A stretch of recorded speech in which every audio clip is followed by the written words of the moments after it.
Councilor Rozika? Here. Mayor Quill? Here. Please join me in the Pledge of Allegiance. I pledge allegiance to the flag of the United States of America and to the republic for which it stands, one nation, under God, indivisible, liberty and justice for all. If you remain standing for a moment of silent prayer or reflection. Thank you. Please be seated. I'd like to start out with, please, with our public to be heard. At this time, we will open the public to be heard portion of our council meeting. As a reminder and pursuant to City Council rules of procedure, prior to addressing council, speakers are asked to state their name, address, and affiliation, if any. All comments should be addressed to the entire council and not to individual staff members. Your remarks should be limited to 3 minutes and concern only issues involving the City Council, city government, or matters of general city concern. Issues involving specific employees of the city should be directed to the city manager outside of the meeting, and all speakers before council should observe commonly accepted rules of courtesy. Personal attacks or abusive language will be ruled out of order. Thank you. This time, is there anyone desiring to be heard? No one? Very well. We'll close that portion. Move along to the approval of meeting minutes for July 11, 2013. We have a sponsor, Councilor Camardo, second by Councilor Rozika. Discussion, council? Please call the roll. Councilor Graney? Yes. Councilor Camardo? Yes. Councilor Smith?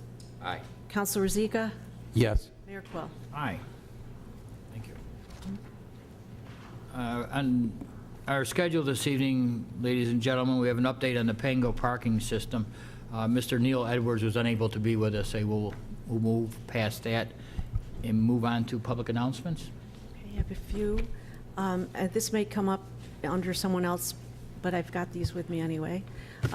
Just a reminder that Founder's Day Founder's Day weekend is this weekend. Honoring Harriet Tubman starts on August 2nd, and there's activities going on throughout the day. There's a website, a Facebook page. The information on what's going on is on each of those pages. And tomorrow evening at 5:30, Friday, August 2nd at 5:30, the Harriet Tubman Memorial Highway dedication and signage unveiling is happening. It starts here at City Hall, and there will be a walk to Harriet Tubman's home further down. I think it's 160 South Street. That's that. Oh, one more thing. This is the best news yet. The Auburn Social Security Office, the Social Security Administration is holding a fair here at the Boyle Center on 149 Genesee Street. Congressman Dan Maffei will also be there. He's worked at getting them here. They will talk a little bit about the Social Security Administration programs and services, and a caseworker will be on hand to meet with any seniors or any other people in the community that have questions. If you have any other need any other information, you can contact Representative Maffei's office here in Auburn. If you need the phone number, that you could call the city clerk's office, or he has a website as well. Again, that's at the Boyle Center, and they also have the information too. That's it. Thank you. City Manager's report. Just one item, Mayor. On August 22nd, we're tentatively scheduled to have that meeting that the council requested with city legislators from the County legislature. Tentatively, I just suggested some agenda items, and I guess I'd like to put out there for everybody to suggest any additional items, but I'd suggested sales tax distribution be a discussion topic, economic development, and shared services / collaboration. So those are 3 tentative items, and I'd be happy to finalize an agenda with other items, or if those are inappropriate, to take those off the agenda. If we have enough time, I'd like to get into a brief discussion with our counterparts in regards to Water and Sewer Authority. Okay. Just to find out from them what they are hearing from their fellow legislators. So, That's all I have. thank you. Presentation of petitions and communications. Seeker Resolution Number 86 of 2013 to determine the proposed actions are Type 2 actions for the purpose of New York State Environmental Quality Review Act for the 2013-14 City Sidewalk Program. Do we have a sponsor? Councilor Camardo, seconded by Councilor Rozika.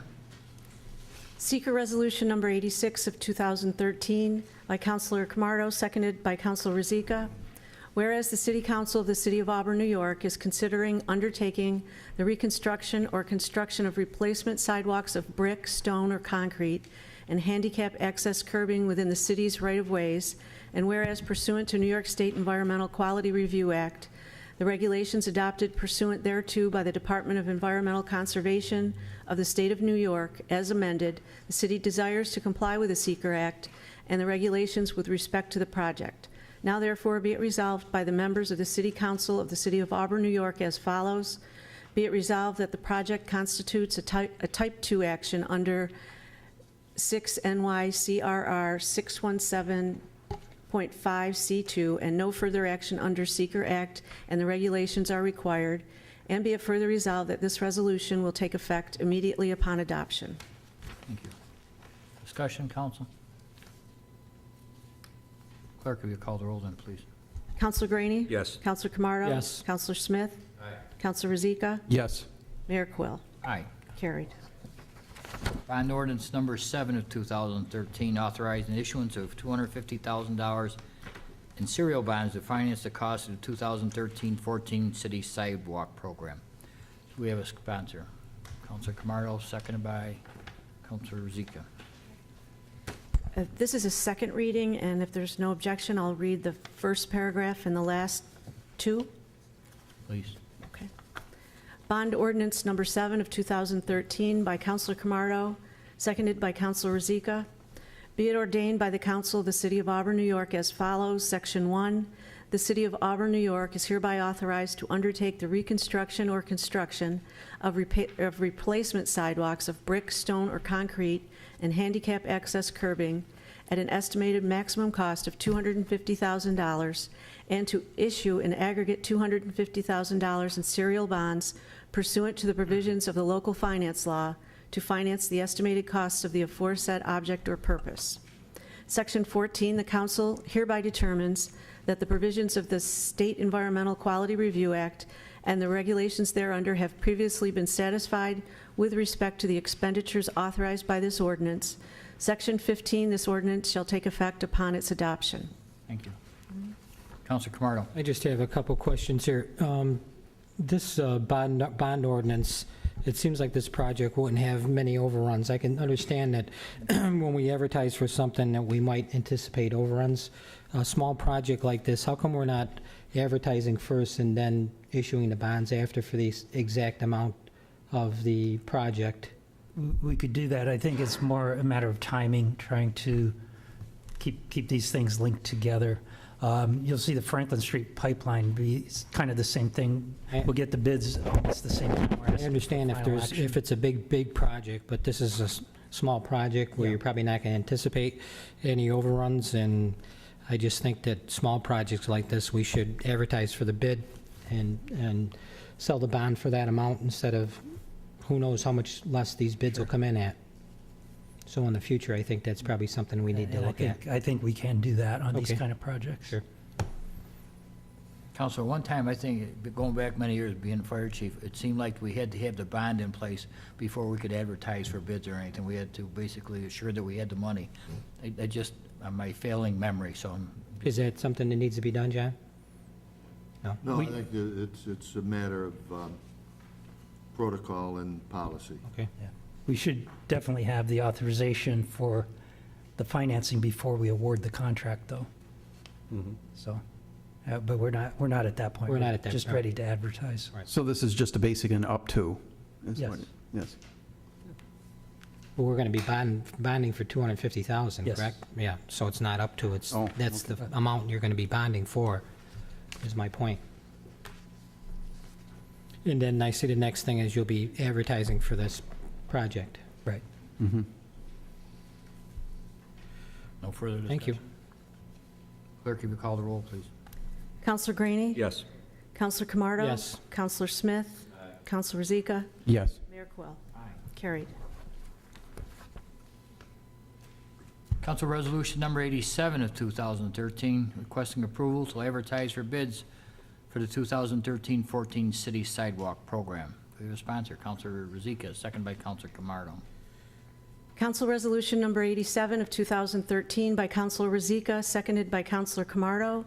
Whereas the 2013-2014 City Sidewalk Program is the program under which sidewalks and curbing located on city-owned properties are repaired and/or replaced.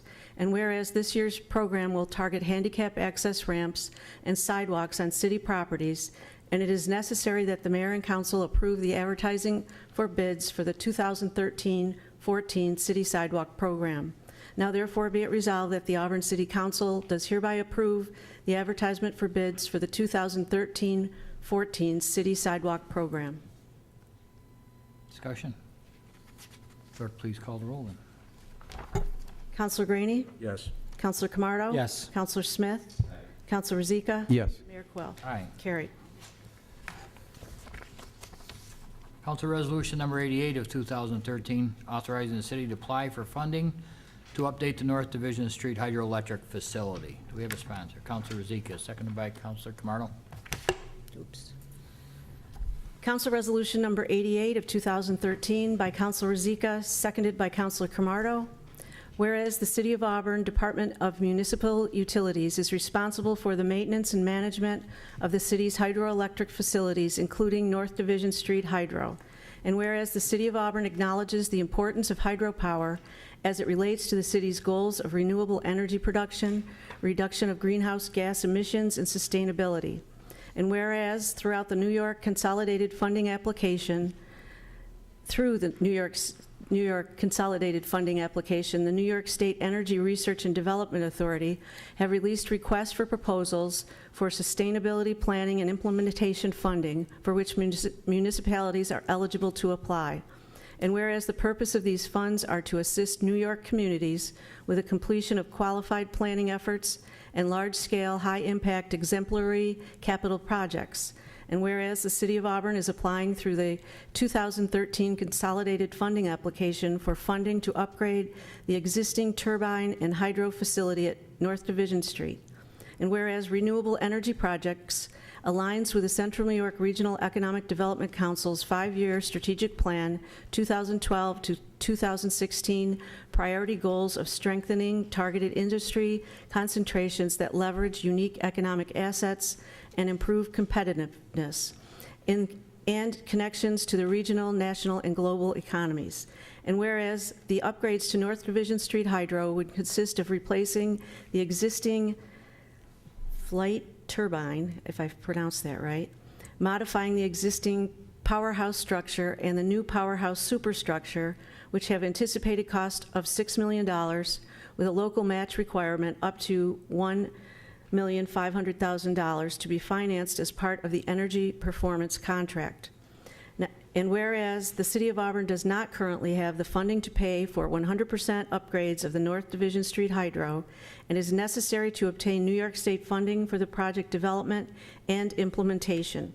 Now therefore be it resolved by the City Council of the City of Auburn, New York, that the mayor or an appointed designee is the representative authority to submit the application for funding under the 2013 Consolidated Funding Application to upgrade the North Division Street Hydro Facility in an amount not to exceed $6 million in total project cost. And 2, this resolution shall take effect immediately upon its adoption. Thank you. Mr. Selby, for the folks at home, could you give us a brief overview of what we're trying to get accomplished? Well, this is kind of one of those opportunities that came along.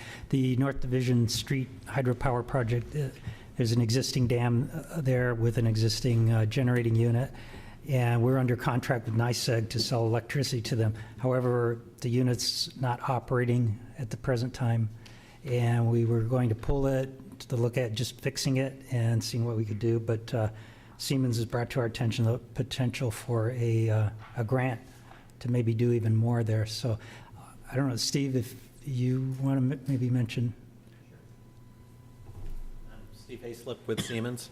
As part of our development of the energy project, we had committed to looking at North Division, and in the course of those discussions, looking at what we could do, this funding application opportunity came along. We've been talking with Christina Selvik and Vicki Murphy about the opportunities that might exist there.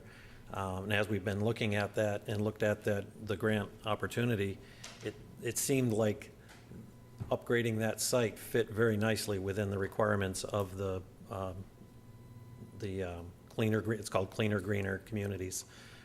So there's a portion of that you qualify for up to $5 million with a match of about $1.5 million. It's a 25% match for whatever the cost of the program is. This application is due August 12th, so we've been moving quickly, trying to get this pulled together and put all the narratives together and things that need to occur to make that happen. And I think most of you are probably aware that there's more potential power that could be produced at that site within the existing infrastructure. Similar to what we're doing at Mill Street, we can put a larger turbine in that's more capable of a wider range of operation. And so that's what we're going to be proposing, assuming you choose to go ahead with the application. We're pulling together the application. It's pretty involved, but it's more of a narrative than it is a technical review. We think we can pull that together, get it submitted, and see if we can qualify for additional funding for you. Are you familiar with the contract we have with NYSEG? Yes. And how do you think that'll affect how we move forward with putting money into that site and trying to recoup monies back for the city? Well, that certainly is one of the components that we have to consider. In looking at some preliminary numbers, that contract, I believe, goes for another 10 years. And this grant requires that we start on the development of the project within a year, and we have to be operational within 3 years. So that would cut potentially the time down to lesser years. And what we would look at is the excess power that we would be generating from that site. We may be able to discuss with NYSEG options for how we can get compensated, you can get compensated for the sale of that power. So that's one of the components we have to look at. If we run the numbers at what we believe your current contract rates are, we still believe there's a project that is viable by upgrading that site. At what stage of the game will you have numbers that you can provide to us so that we can see if it's a worthwhile project or not? Well, we have to have numbers together for the grant application, so some preliminary, and that's the $6 million is a first best estimate of the potential for that site right now. And we can pull that together, and I keep looking at Joe because he's run some numbers, and I don't know if they're detailed enough that they might be viable, at least conceptually, to take a look at and see what you think. We're confident enough that we think it's worth moving forward, at least to the application. And if you can get a $5 million grant to build the site, the numbers are, it's going to be very economical for you. So the first step is to apply for the grant. Yes. Second would be to accept it, right? Yes, Okay. Very good. but, I think if we're going after it, we should go full bore after it. Sure. And But in the meantime, you can provide us with the numbers so that we can look and Absolutely. see how Absolutely. things would materialize. Not being a pessimist, but there's no guarantee that the grant application is going to be approved, and so Correct. that might shoot us down right away. Right, but we're willing to do that. We're willing to take that risk. We're not asking for any compensation for that. We think it's a worthwhile effort to go after it. I agree, I'm an optimist, but just to put... I'm the a eternal line to optimist, these- so we're going to get it. Steve, does that address some of the issue we have with the falling rocks and the inside of the cavern down there? Yeah, we're going to have to look at that as part of the development of that, so, Because I know 2 years ago, we had a large rock come off the inside wall and damage that turbine, so that's got to be addressed. yes, we'll have to look at the structure there and determine, what we would need to do. Again, we've looked at this for just a couple of weeks now, so we're, and are working with our partner Chant. They've been in the site and looked at it, and so we think it's worthy of pursuing. Do you have any ideas what's the head there, head drop there, roughly? 30, Right now, it's 33, it's operating at 33 feet. okay. But the real opportunity there is a new different turbine could operate at lower flows, and that's where we're really going to capture a lot of the additional output capability. Yeah, we get it. There's also an opportunity to get more head, correct, Tony or Anthony? Well, there's an opportunity to get more head, but you're really not going to be able to increase that by very much at all because of the conditions of the site there. But like Steve was alluding to, really the opportunity there is to take much more advantage of the flow. The design that was used there took an off-the-shelf submersible turbine that Flight had available, and so the site was adapted to use that because of the amount of money that they got for the grant at the time in 1989. So they really customized the site for the equipment that was available off the shelf. So the changing of the amount of head from 33 feet to try to increase it isn't really the focus here. It's to take much more advantage of the flow, much more of the flow at that head, and then as Steve was alluding to really take the amount of flow that goes past over a much wider range of flow in the river, because it's a run-of-river generation just like Mill Street, which means that it counts on the flow through the river itself, not the stored water behind it. The pond there really just adds to the head, so it really depends on the flow. But right now, a significant amount of flow that we need to trigger it isn't a lot different than at Mill Street. We really need to around 300 cubic feet per second and up, which lets us run at about 200 kilowatts up to 800. But with different equipment, as Steve was talking about, it would allow us to take advantage of much lower flows, hopefully down as low as 90 or 100 cubic feet per second, which means that we could generate at lower flows of the river and over a much longer period of time. You know, right now, at 33 feet, both there and at Mill Street, we were really limited primarily to the amount of time in the fall when we took the lake down, and then during spring runoff at snowmelt.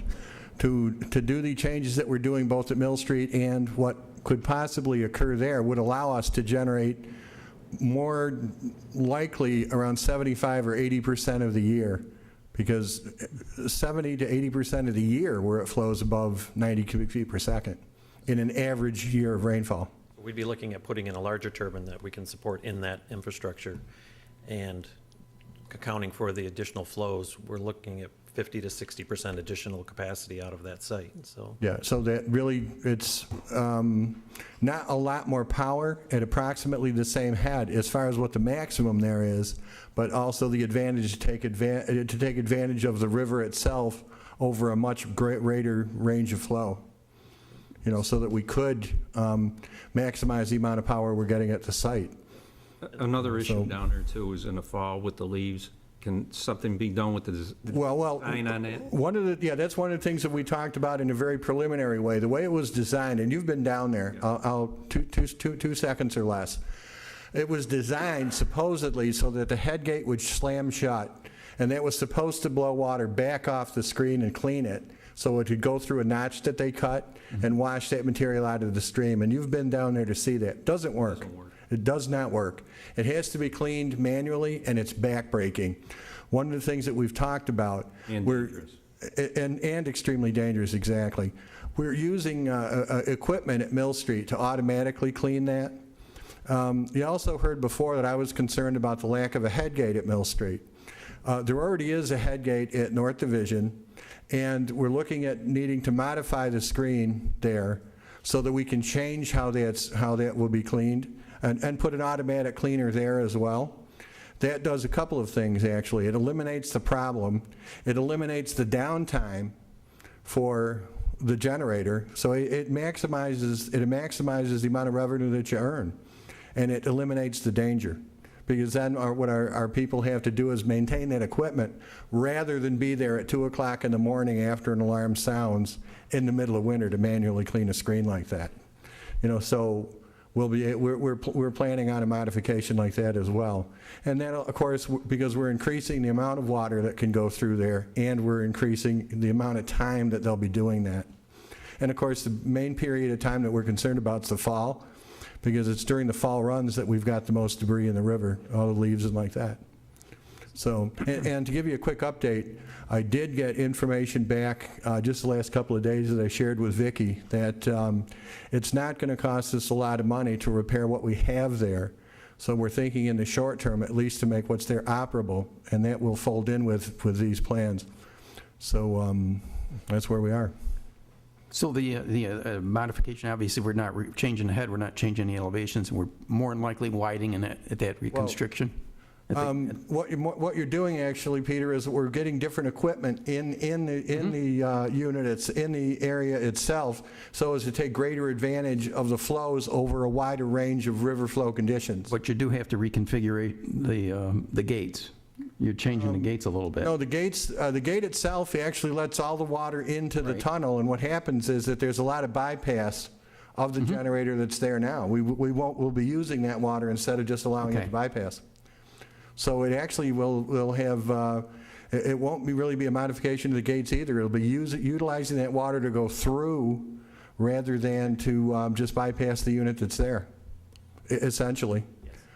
And to address the counselor's question about the instability in the cavern, if you recall, what the study showed us was that it would have been between $50,000 to $80,000 to shotcrete the inside of the tunnel in there where the device sits. Depending upon the type of equipment that we get, we'll make a determination at that time once we identify what we're going to be putting into there as to whether or not that will be necessary or not. If we kept the turbine we have, we would have to consider that, but depending upon what equipment we wind up with, it may or may not be necessary to do. That'll all be part of the investigation. Yeah, that's all part of the investigation, you know, so. Sure, another issue too is how do you remove, if you get a new unit, can something be put in place where it can be removed easily? Well, as you know, right now, the way that it's constructed, they actually opened it up and put a concrete roof over it, so there's access doors, and they've seen that. And what we'll have to do is just make a modification so that we'll still be able to do a lift with a crane. I mean, that's what we do now. So that I'm sure that what we'll have to do is just make modification so that in the future we'll still be able to do that. So.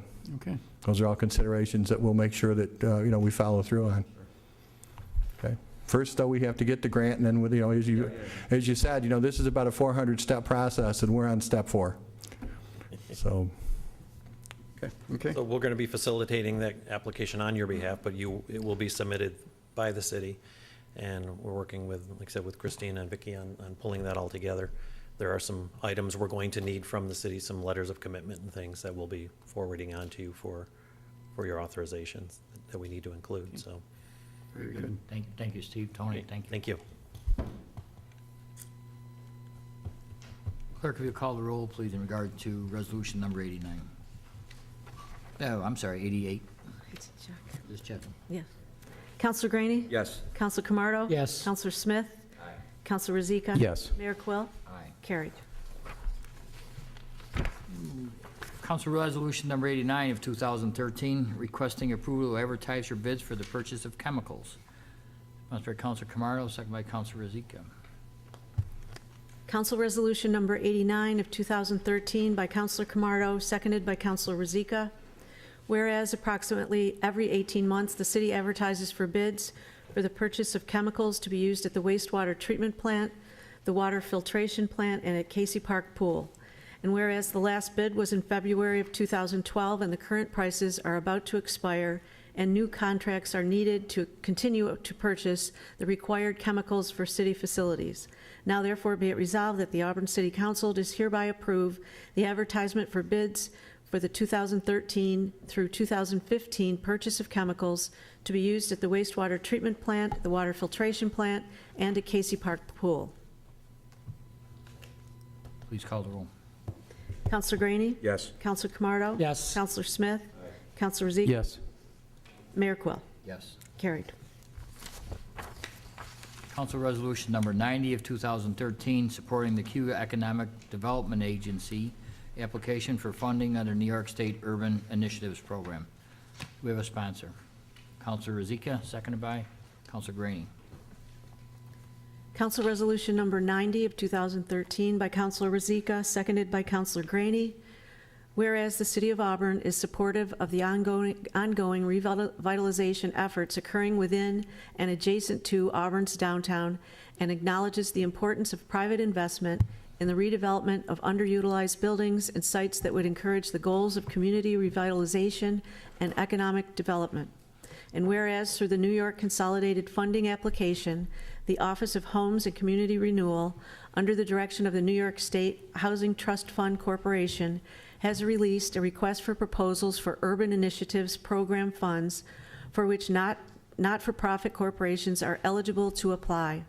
And whereas the purpose of these funds is to provide financial and technical resources to New York communities for the restoration and improvement of housing, commercial areas, and public community facilities in urban neighborhoods. And whereas Cayuga Economic Development Agency will be submitting a grant application on behalf of the owner of the property at 29 East Genesee Street, who could utilize the Urban Initiatives funding to further efforts in rehabilitating the building. And whereas this project aligns with the Central New York Regional Economic Development Council's 5-year strategic plan, 2012 to 2016, priority goal of revitalizing urban cores, main streets, and neighborhoods. And whereas this funding would allow for matching funds for the reimbursement of building renovations for first-floor commercial space, upper-story residential, facade renovations, and interior and exterior rehabilitation that will enhance the residential and commercial conditions. Now therefore be it resolved by the City Council of the City of Auburn, New York, that the City of Auburn supports the efforts of the Cayuga Economic Development Agency to submit a New York Urban Initiatives Program grant application in the amount of $150,000 for the purpose of completing building renovations and for program administration funding. Council, with us this evening is Andrew Fish, the Executive Director of CEDA, so I'm sure he can answer most, if not all, the questions that you may have. Council. I just have a few questions. Number one, I don't know if Jenny can answer this. How come our planning department didn't apply for this grant?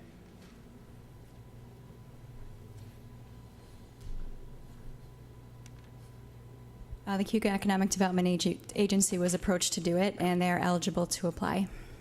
I understand that, but it says there that it's core main streets and neighborhoods, and I think we have plenty of opportunities to rebuild some of the neighborhoods, and our main streets need work. Right. How come we didn't take the initiative to apply for these grants? And I guess my question is that when these grants, and I've asked your planning department many times about this, that we make these applications available so that everybody can apply for it. And I know people have been very critical of the city, that they didn't know monies were available, they didn't know that these grants were out there, and they would have tried to take advantage of them if they only knew that they're available. And I think it's very important for us as a city to make sure that we make sure that everybody is informed about, especially grants where money's available, where they can fix up a property, and that we go out and more or less advertise or try to get everybody on board for this, because I don't want to shut out anybody or not have anybody have that information. I want to make sure that it's open and available to everybody. If they don't apply and there's only one individual that applies, so be it. I have no problem with that. But at least we made an effort on the city side of it to make people aware of what's happening. So I have two answers. Sure. First, we did do an application for New York Main Street funding in the past for the East Hill neighborhood. We were not successful in that application, so we're also looking for other agencies who may be more competitive in that arena. Okay. Secondly, it's about staff capacity.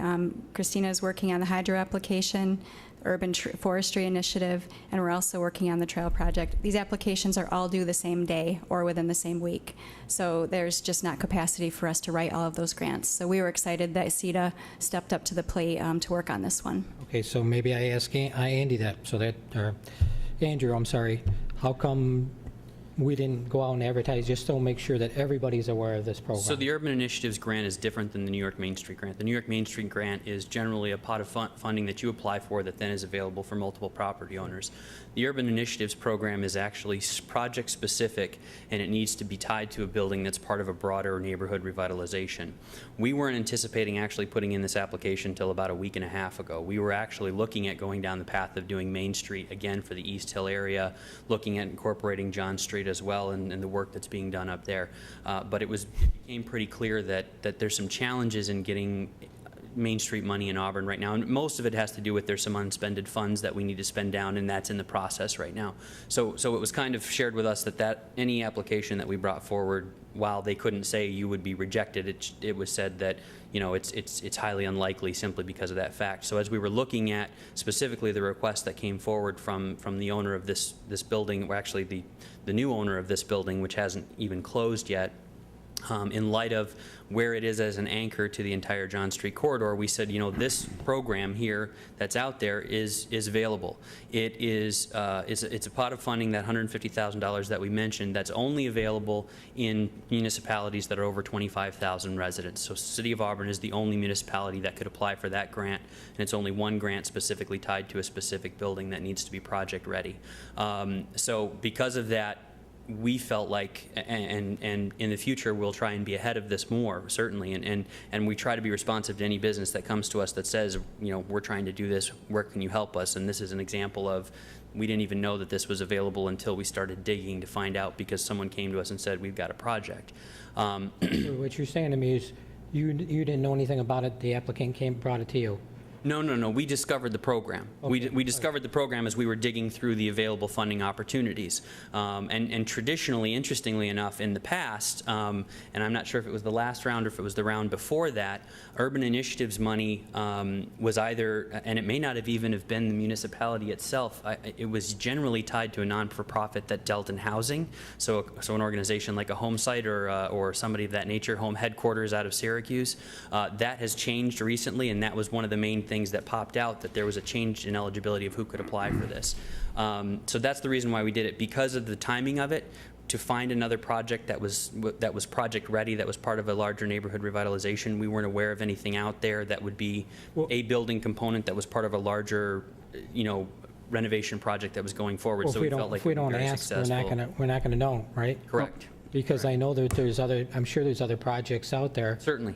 And if this was a project that was out there and the city didn't know about it, then I'm Well, as I on said, us for not knowing that. as I've said, they've changed the regulations this year, which Well, is part we of should- what opened up those doors. When is this application due, and give me some August, timeline? it's part of the CFA, it's August 12th. All of these are We're up part of against- that. We're up against the deadline again. Yep, that's the CFA process, is August 12th. The state released those funding opportunities back in May. And of course, we're very engaged in the economic development direct business assistance side of that through ESD, your tax credits, your grants, your tourism dollars. We're also generally aware of what's available through NYSERDA, because a lot of times that is direct to business assistance, and also NYPA, which is the New York Power for Jobs. It used to be Power for Jobs, but it's the New York Power Authority's program that they bring forward for people to access low-cost power. So we were very engaged on those sides.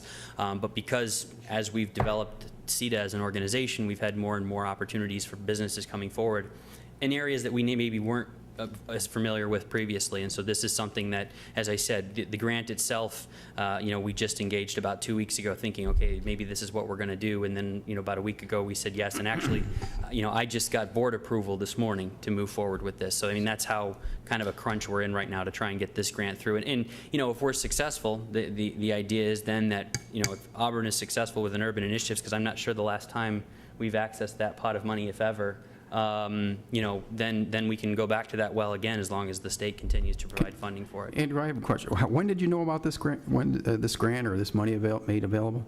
So No, just the date. When were you? about 2 weeks ago that we realized this project would be able to. So this was in July, for this July project. what?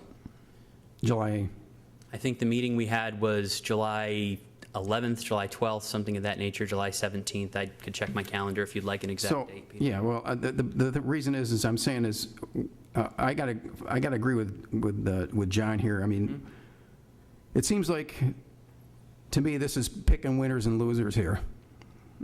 Okay, everyone who has a downtown property, downtown business, should have been informed about this and allowed to put their proposals forward. The best proposal wins. So No, let me finish. What I think here is we're picking winners and losers. If I'm understanding this individual's already been a winner several times. this individual, this development company has access to state incentives for their Okay. multi-million dollars investments in downtown Auburn. So again, in all fairness, to, I'm going to say neighboring properties, other properties within the city, because of a time crunch, you're picking a winner or the loser. Who's going to be the winner here? Well, let me be clear. Even if everyone knew about this funding opportunity and everybody had the opportunity to bring forward their idea, we still would have to pick a winner, because we still would have to make one application for one property. Understood, To access but it not necessarily might be this one. It might not be that one, but I don't know of other properties that are neighborhood-wide in terms of an Well, entire strip again, of ownership. and to support of John's point here, any of this comes available, there should be a request for a proposal, and it should be well advertised. Because, like I say, we're getting into, to me, this is almost politics, local politics playing here, and somebody picking a winner. So the other thing to consider about this is this particular property was not part of any of the previous incentives that are happening. Understood, but It's not going to but the same individual or additional has received violence. public support prior. And again, I will make this statement. As people continue to put their money forward and put projects forward and put investments in, we are more than willing to assist any business that comes forward and says, this is what we're looking to do, how can you help us? We've continued to be responsive to that. And this is not the only CFA that we're assisting on right now. Well, It just happens to be the one I that understand. we're lead but- on, because but that's the requirements of the state. These opportunities need to be made public and available. They're not for the chosen. Correct, they are not. That's why they're on the state's website as soon as they're live. That's why there's resource guides that are put out. That's why we had 3 public forum workshops all throughout central New York to explain the different funding opportunities. And they're complicated. It's an 80-page document that they release, and I'm on the council, and I help run some of those workshops. I focus on the direct-to-business, not on the community development side, and I still didn't understand the changes until 2 weeks ago, because it took a month and a half of digging through some of this stuff to get to that information. So I understand your concerns, I understand your frustrations, and I agree with you, and we're going to continue to make every effort to assist businesses when they come forward with opportunities and be sure that people know about the opportunities that are out there. I think that's what I'm looking for. I just Yeah. want to make sure that everybody is aware of any program, and if you're going to handle these now, we need communication with you if planning's not going to do it. But I do want to, from you, Jenny, I want to know about what grants are coming up. I've asked about that in the past, and I have not received any of the grant applications or when they'll be due and what applications are out there, because we need to let as many people know about it.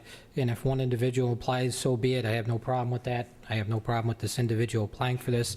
I just want to make sure that everybody gets an opportunity. And I would say a couple of comments on this. First, I want to assure the city council and the city that there's no expenses that you're going to be on the line for with this. And this is just a simple matter of the new CFA process requires a resolution of support from the municipality saying, yes, we support state funds going to the revitalization of this area of Auburn. So that's really what we're asking.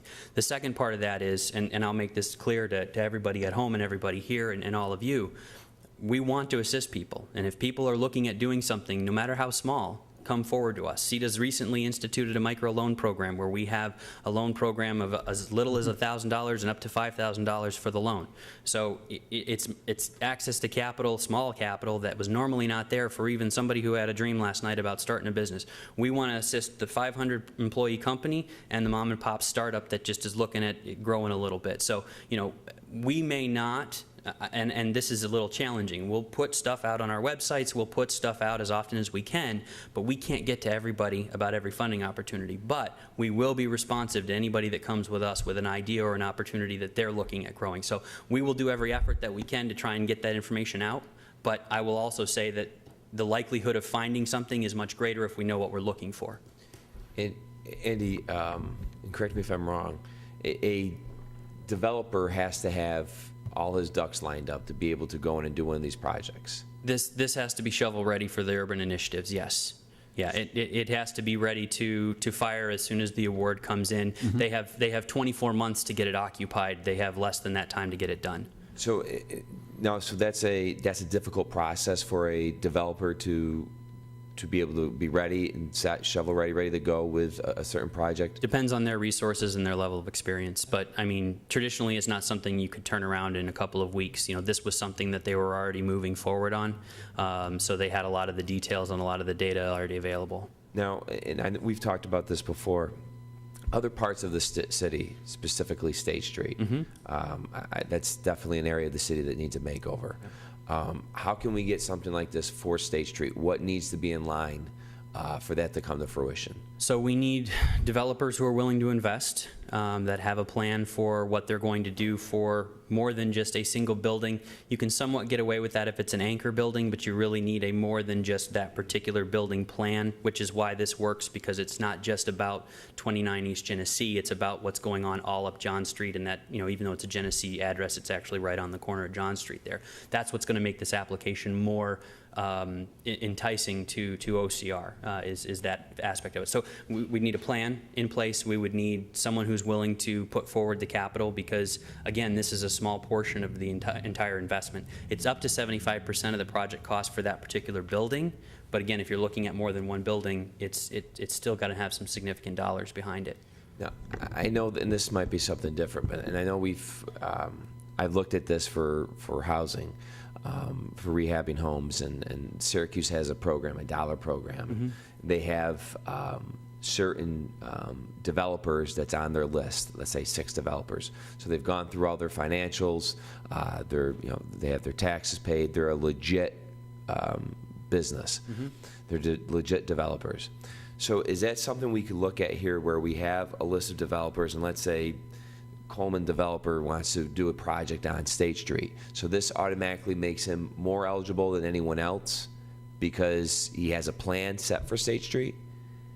He has a plan to move forward and it wouldn't have to necessarily be every building. It would just need to be something that would be significant enough to change the dynamic of the neighborhood. And again, I'm talking specifically about the Urban Initiatives Program.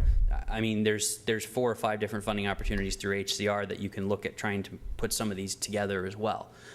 So really what would need to happen is we would have to, you develop the plan, and then you find the funding opportunities to access for that. So if we had a pool of developers that were ready to chomp at the bit to get their hands, so they can work on these types of grants, so they could work on different aspects of or different parts of the city, whether it be the other side of Genesee Street, whether it be State Street, that would be a good thing. Yeah, I mean that would be a good problem to have, I guess. Because at the end of the day, it's still one person it's one building that's going to get the award. But as investments continue to happen, it's only going to benefit the other buildings around that. But back to what you said, there's an educational piece here that that these developers need to know about the specific project. Certainly. And I will say that most developers tend to be pretty savvy about the traditional grants and stuff that are out there. It's sometimes these more unique pockets that can be a little bit challenging to access. Well, that was my next question. Is there something about this one that makes it more difficult, more cumbersome than other grants? Is it more litigious, or what's? So there's going to be a requirement of any dollars that are used to renovate residential units. There's an income requirement of who can actually, so it's not even a rent set. Under Main Street, it's a rent set, so you actually have to do a certain percentage of market to get that's your rent amount. You have a set price, so you can run your pro formas, you can figure that out. In this one, it's a little challenging because you actually have to verify the income of the people living there, and it's 80% of median. And so whatever you have to charge to get people of that income bracket to live there is what you're going to have to charge to get people of that income bracket to live there. So it's harder to run your pro formas on that. So from that perspective, it's a little higher risk. So they're going to be using the 485A, correct? I think they'll probably use a 485A in terms of just a standard roll-in of the improvements, but the existing tax base will stay the same. Which is good, Yep. right? So the 485A, we're not losing anything. Yep. Was this property on a pilot? No. Okay. No, this is a new acquisition that's not on a pilot. And the intent is that there is commercial in there right now. It's not generally publicly known yet, so I don't want to divulge that. But that retail will be continuing to exist, but not in that same location. And so there will be new retail coming in. And so, as long as we're not moving them from one side of Genesee to the other, which, so far that's not been the mode that this developer has been working in, they've really been looking to attract from elsewhere. The thought here is that it'll be increased sales tax as well. Well, I just want to make sure, and another point too is there's property owners that own buildings that are not developers. Correct. They could be, afforded this grant. So, 'cause Correct. I read- And that's really I where read the Main Street application. comes in Right, a little right. bit more clearly. Yep. And that's why I think, success with this, success with something with homes and community renewal where you've got a success story to point to and all of those things will allow the city to be in a position, or whoever, to look at Main Street next time around and be successful. But I just think some communication out there is very agree. important so that people know I agree. that these things are available and they can access them just like anybody else can. We've always shared with the state that we wish that we got stuff from them back in January so that we wouldn't be finding these things out weeks Well, before the deadline, so. Maybe you need to work with the city so we can get you some information ahead of time also. Sure. What I would suggest is that in the future that all this, as soon as you know about it, it's on your front page of your website, and it's some kind of breaking news, so anyone sees it, and that you encourage people to check that site often. Again, like I say, to me, if I was totally outside of this, and I'd say, oh, well, there it goes, there's another one, Understood. And that's what a lot of people are out there saying right now is, well, there's another one. So, like I said, these opportunities should not all go to a single corporation or a single individual or a single developing group. They need to be equal opportunity parts and have equal opportunity for everyone who may want to participate. And like I say, to me, just because of the urgency and things like that, it looks to me that, I would say at first blush that you picked the winner, so. Understood. And that's another thing that I've asked the manager is we're not up against these timelines because we're not making good decisions by being up against a timeline. Now, I don't want to stop this funding from coming into the city, but we're up against a timeline once again, and we don't have the proper information available to us. And these are self-inflicted issues. Yep. These need not happen. Thanks, Andrew. Yep. Thanks, Jenny. Thank you. No further discussion. Clerk, if you'd call the roll, please. Counselor Greenie? Yes. Counselor Camardo? I'm going to vote yes because I think that money's out there. I don't want it to be lost, but in the future, I want to make sure that we're advertised and we let people know that these programs are available, so I'm going to vote yes. Counselor Smith? Aye. Counselor Rozika? Yes, and I'm taking the same position as Councilor Camardo on this. I do feel that these opportunities need to be well-known to the general public and other developers. Yes. Eric Will? Aye. Carried. Local laws? None. Table legislation? None. Other business? Mr. Selby? I'd like to ask Chief Nagel to come up and talk about his parking proposal. And while he's doing that, last week we distributed a memo, a July 23rd memo from John Rossi with regard to the city's parking ordinance and the need to modernize it. So while Chief Nagel has a specific proposal, I think what we're doing this evening is introducing the idea that maybe the whole ordinance needs refreshing and updating. So, Chief? Well, a couple things. I just want to, we had 4 guys graduate from the academy last night, so we had 4 people, and out of a class of 23, we had all 4 in the top 9 in the class. We had number 1, number 2, number 7, or number 8, I think, or 6 and 8, something like that. So it was a good night. In regards to the parking proposal here, it's just in front of Cuddy's Financial on the loop there, or William. There's a parking area right there, right in front of the building that's it's no parking right now. There's 3 spots down by the Metcalf Plaza. There's 23 spots down by the YMCA on the east side of the street.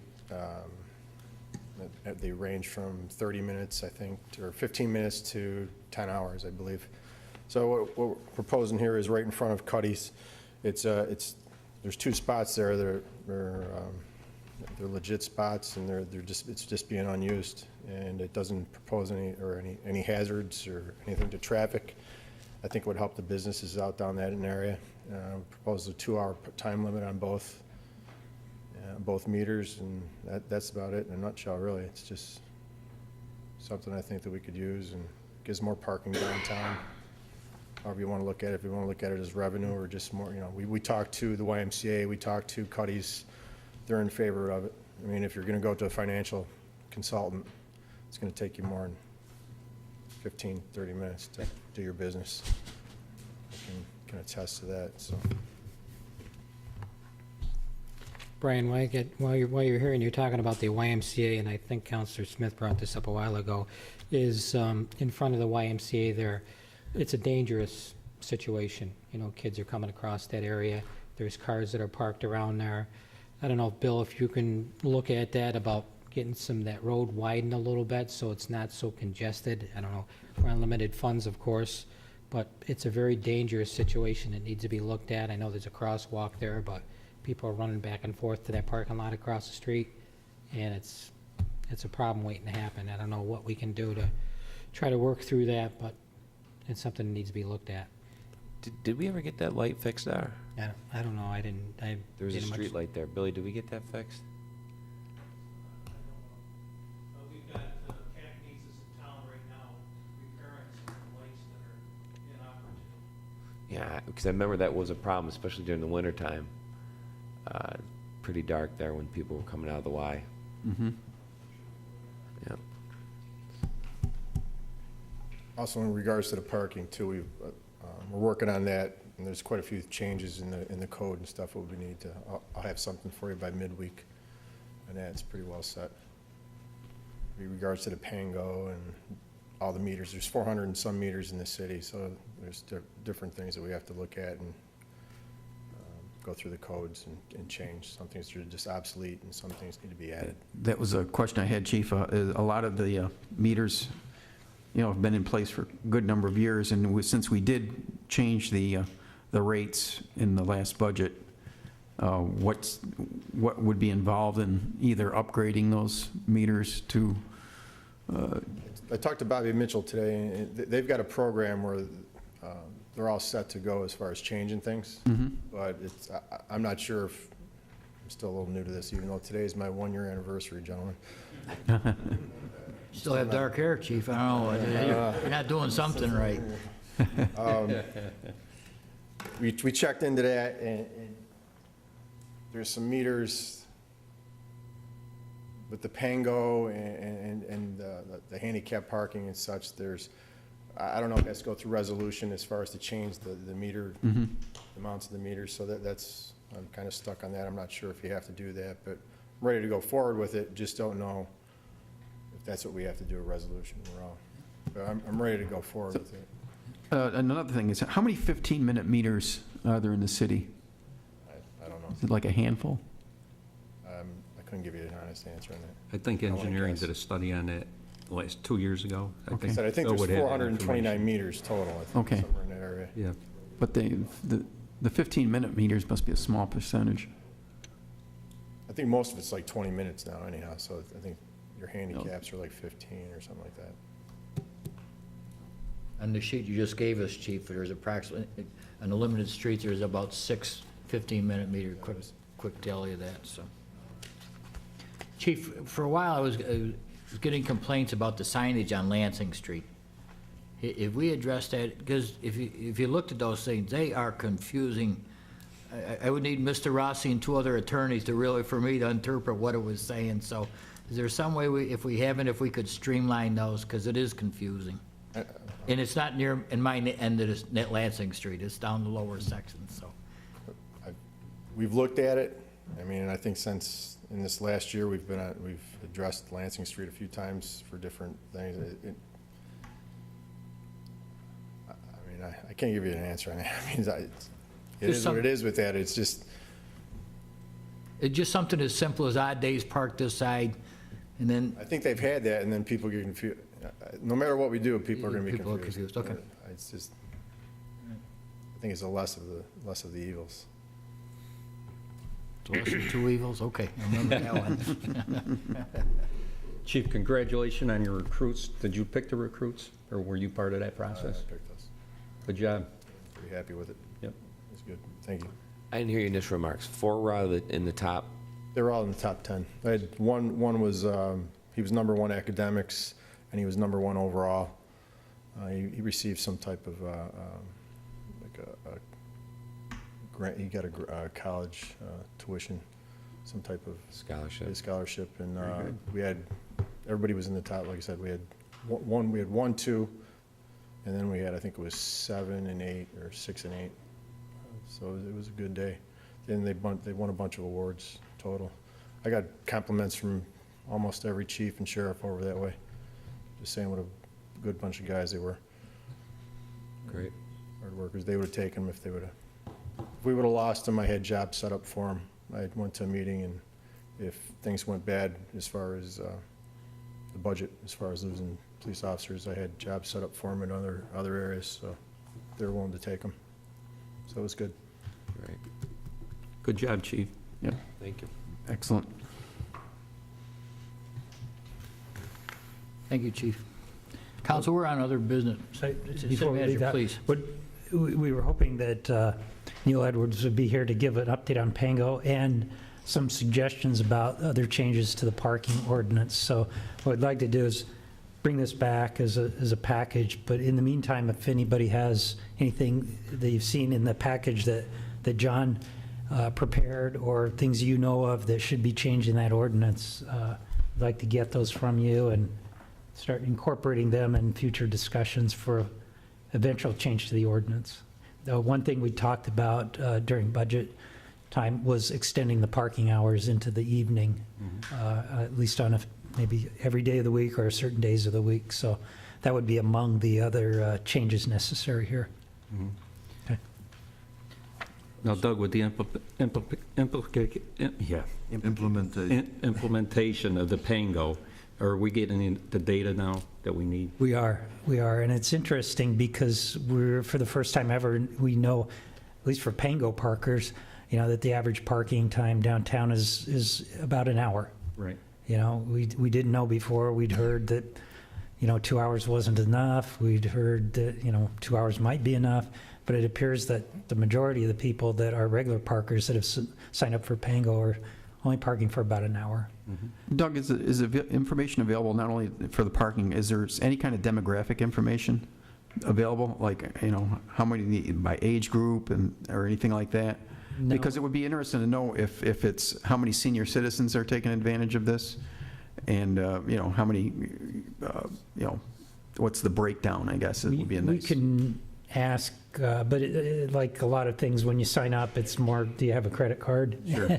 If you have one. Got the money. They're not asking questions about how old are you. Well, yeah, I would think it'd be just an interesting piece of information, because I really feel that this is a very good solution for the senior citizens. And if they're not using it, we should find out why they're not using it. Are they, what's the major obstacle that's preventing them from using it? Whether it's, maybe if they don't have a cell phone, I think that's a major obstacle. But if there's other, trepidations because of what you have to do, I don't know. But it'd be nice to know what cross section's using it. Right. Doug, what about the speed limits, the school zones? Does council will they have a mindset that if we're going to change or modernize the ordinance, that we should go beyond the parking? Like, for instance, I highlighted in that memorandum, Yeah. school zones and speed limits, and some schools don't exist anymore. I think if we're going to do a major overhaul, that we should look at not only the parking, but the other traffic areas that are involved in the ordinance, which I think I caught most of them, but there might be others. Sure. So if we want to do it, if you give us direction to do it all, then we'll.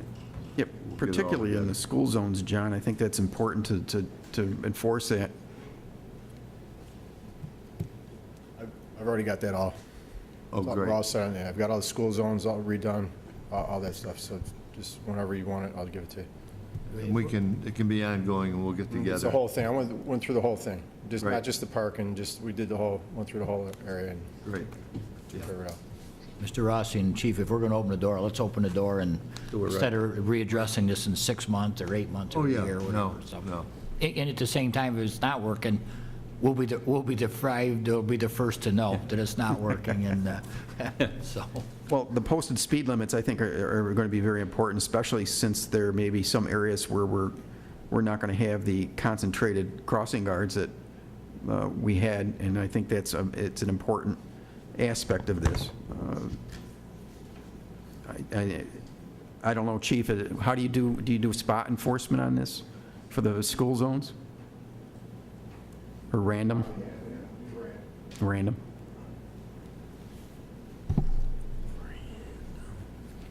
Okay. Mr. Selby, did you want to talk about the financial, or the other handout you had this evening? Yeah, I didn't mean for it to be a discussion item this evening, Okay. but certainly we can. I just bring to your attention, I did another finance organization. I handed it out at your desk. Primary difference here is that the comptroller and treasurer become one position. That's a suggestion that came from council.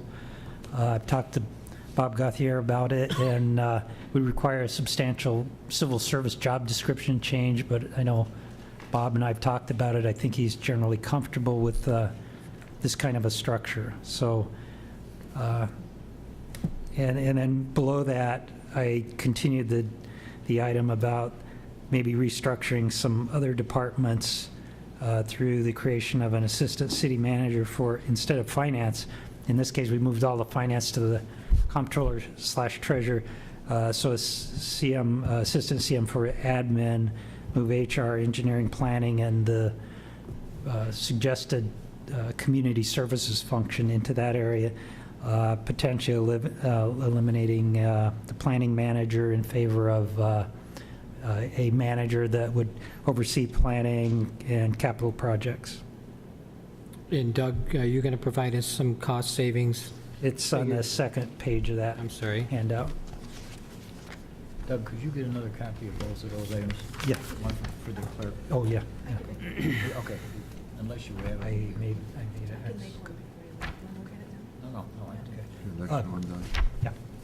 And in that packet also are the job descriptions, civil service job descriptions for city treasurer and comptroller that you can take a look at and compare and contrast those two positions as we might have to combine them into one single job description. That's all. Very good. Council, under other business, Councilor Camargo reminded me before the meeting, earlier this week, we received a letter from Senators Nozzolio and DeFrancisco. They were able to come up with $100,000 for the replacement of the showmobile. I contacted the city manager, meant to have a letter placed in your box, and I did not do it. Thank you, Councilor Camargo, for reminding me, but we really have to say thank you to Senators Nozzolio and DeFrancisco for kitting up with the $100,000. I was contacted by the Senator DeFrancisco, and he said that he had sent a letter to City Hall. So, yes, if we could get a letter out to both those gentlemen. He thanked us for asking him to get assistance, especially in the area of the showmobile. But as always, he said he'd be interested in any help that he could provide the city. And he has been, he's been very open with Right. it, so. I understand Councilor Smith is looking at the old showmobile, trying to make it into a family camper or something of that nature, so I'm not. Thinking about it. Thinking about it, all right. Council, your turn, other business. I just had a Counselor. couple. Doug, if we could get a summary of the watershed inspections. I'm just, excuse me, not only inspections, but expectations that lake users have. I think we need to take a comprehensive look at some of the watershed rules and to see if they might possibly need to be updated. So currently what we have on the books, I'll go to Anthony if you could comment on anything. I can get you that information, Counselor. Oh, that's right, you're on the... Yeah, I'm the chairman. I was just going to point that out, that, we currently, it's handled with an agreement, an intermunicipal agreement, where it's funded by us and the town of Owasco. and Katie Jacob is the current watershed inspector. I technically still have some responsibility in that, I manage the lake level and the river flow. But Katie does the on-site inspection. Bill is on the oversight committee. But the rules themselves haven't been extensively overhauled at all since the 80s. That's why I was asking. So you really, it really wouldn't be a bad idea to take a look and understand that in our municipal code, there is a section for watershed rules, but what gives us the ability to enforce them outside of our corporate limits is that they also have to be reviewed, accepted, and adopted by the state legislature as part of Section 1105 of the State Health Code. That was, we're here tonight, so I think we could go into this. Our jurisdiction. Right. All right. How far is our jurisdiction? Okay. We're responsible for cleaning it and delivering it. Right, and we're also responsible, like I said, we currently execute that under contract, but the responsibility is that for agricultural inspection, for the review of, and enforcement of the septic code, those things that are specifically prohibited, and there's a list and definitions in the watershed rules. There is another list, what is allowable as far as construction. There are agricultural setbacks that are specifically listed also. There is also setbacks as far as home septic systems. There are building specifications that are specified in the watershed rules. If a town doesn't have zoning, a town zoning usually is more restrictive than what may be set aside in the watershed rules. So a town's zoning would take precedence, assuming that it's more restrictive. So like Okay. the problem with the fish. The problem's gone. Right, Up but and- but that's an example of Right. them putting all that phosphorus in the lake. Yes. Yes. The Groton, Groton, the fish factory you were talking about years ago. Yeah, and that actually happened before we adapted the watershed rules. So I was involved with that then. I was doing the watershed inspection then. So that is a perfect example. We want to overhaul these, and I'm just assuming because it has been so long that Right. it does need to be looked at. What body would do that? Actually, Bill's committee would take it up, and it would also come to the larger group as well. But like I said, it would also have to be reviewed by the state legislature, who would ultimately have to review and adapt it, because as I said, what gives us the ability to promulgate and enforce is its acceptance into the state health code. Because without that, without them existing in the state health code, we would have no authority outside of our corporate limits. So it's the fact that they exist in that venue which give us authority beyond our corporate limits. Katie's. Also, the Okay. health department plays a key role in this. Yes, for example, when a violation is issued, a notice of violation is issued, it is then the county health department which calls, their board of health together, which then actually acts upon the violation, unless there is a concurrent violation also issued and acted upon by another agency like the state DEC, or Ag and Markets, or the federal EPA. In which case their enforcement would have precedence. Okay? Okay, now, Katie had one other individual helping her? Or Yes. Yes. She has a part-timer. 3 part-time positions now. We Did you hire the other two? hired 2 more part-time. Yeah, so she has 3 right now. Yep. So, Now, we've been talking Counselor about. Smith, I'll have Right. Kate come and do a presentation for us. That would be good. that would actually be great. Yeah, because it would be good for her to be able to explain. And actually having her go over a set of the rules. It's on the website, but Yeah, but I mean, have her go through them would probably be a good idea also. correct. So, One other item, Doug, I brought this up to you maybe a year ago, looking at possibly look for some other revenues. And one of them was selling water to other locations. just off the top of my head, Savannah, Clyde, that region, looking out there. Is that something you can look into? I'll interject here. We discussed that when the new water district in Aurelius and the village of Cuga was formed. And I believe that we are prohibited from selling water to any community that is not contiguous to the city limits. So there's a problem there, yes. And that's due to agreement with, that's a state law? I think it's either state and/or it's in our charter. There's a prohibition, definitely, in one of the laws. I'll get that for you. Okay, yes, please. All right, thank you. Thanks, Counselor. Just one last thing. Mayor Norm Davis, I've been called by a constituent who you helped out last couple of weeks. She wanted me to thank you publicly for your work that you assisted her on, and so thank you for your volunteer work that you provide to the city. That was it. Thank you. Anyone else? I heard you always come around dinner time. Is that true? You always come around dinner time? I mixed it up. Okay. Sure. Something. Thank you for allowing me to speak, Mr. Mayor, Council. 2 quick items. We have been talking for the last, I say, a little over 2 years about trying to get this.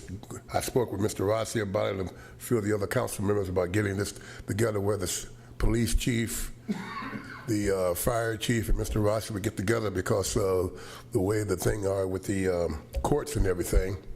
We've been talking about getting together so we could sort of expedite some of the problems. Some of the really minor problems just beginning to escalate throughout our neighborhoods here in the city of Auburn here. And it's been a little over 2 years or so, and we still haven't gotten that together as of yet. Norm, that's the nuisance committee. Yeah, the nuisance thing, yes. Not Corporation Council, it's the city Okay. manager as a third party. Right, okay. Well, we still haven't gotten that together yet, and I was just wondering, when can we definitely put a lid on that? I think the way it is written, that you have to present some specific instant or instances. Okay. If you can bring forward Right. some issues that have arisen, and then they can, rather than talk about things generally, Right. they would be able to focus on specific items. If you could do that, then we can go forward. So all I would have to do is just bring some specific problems, because the majority of the problems that I'm experiencing in my dealing with the neighborhoods here, they generally fall under a nuisance. And That's what it was Okay. formed. That's the reason it was formed. okay, Deal- so it is in effect though, correct? Oh, yes. Okay. And the second item is, I don't know if you remember when Gary Janata was the police chief, he was talking about the influx of drugs. Well, there are certain streets that are very heavy. Last night, I had the unfortunate pleasure of sitting. I put my car in another street, and I watched for myself the dealing of drugs being dealt in certain streets here in our city. And I think the city council is aware of one main street in particular, because I've talked to them about this. And I was wondering if something could be done, because the neighbors are telling me, we've been having some meetings here in the evening after City Hall is closed, because they didn't want to be seen or known here in my office here. And I've also addressed some of them at their homes as well concerning this real serious issue. That's what I wanted to bring to the council, city manager, and the mayor. Thank you. Mr. Rossi, last week we received a list of all the boards and commissions, and Councilor Graney and I have to sit down. Is there any way to determine, and I'll bring up the Human Rights Commission. At one time, there was a discussion amongst council that the Human Rights Commission should be funded or worked at through the county level. And I'm not singling them out at this point, but on all of our list of commissions and boards and commissions, are there others that could be done at the county level versus our local level? Civil service.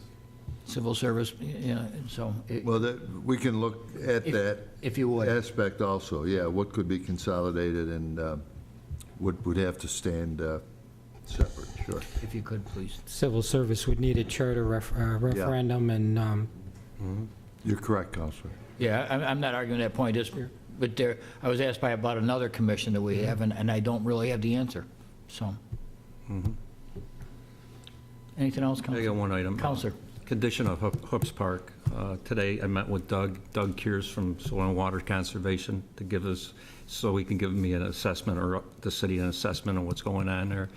And his quick glance at it, he says it's a circulation problem.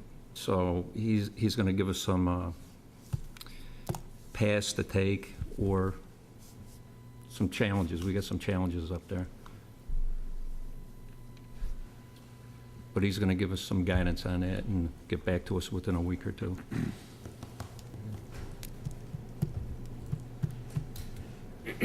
Recap? Council asked Mr. Lupien to check to be sure whether or not the streetlight near the YMCA has been fixed. Council asked that the county watershed inspector be invited to council for a presentation. And the mayor asked that Corporation Council look at the boards and commissions for opportunities to work with the county. Is that correct, Counsel? Do we have a request for executive session? Yes, I do, Your Honor. I have some land sales to be discussed and an update on litigation. Anything else? Personnel and contractual issues. This time? Was it both personnel and? It was both, wasn't it, Counselor? Yeah, two separate things. Okay, sorry. This time entertaining motion for executive session. Counselor Graney, seconded by Counselor Rozika. Clerk, if you call the roll, please. Counselor Graney? Yes. Counselor Camardo? Yes. Counselor Smith? Aye. Counselor Rozika? Yes. Mayor Quill? Aye. We'll be in recess for executive session.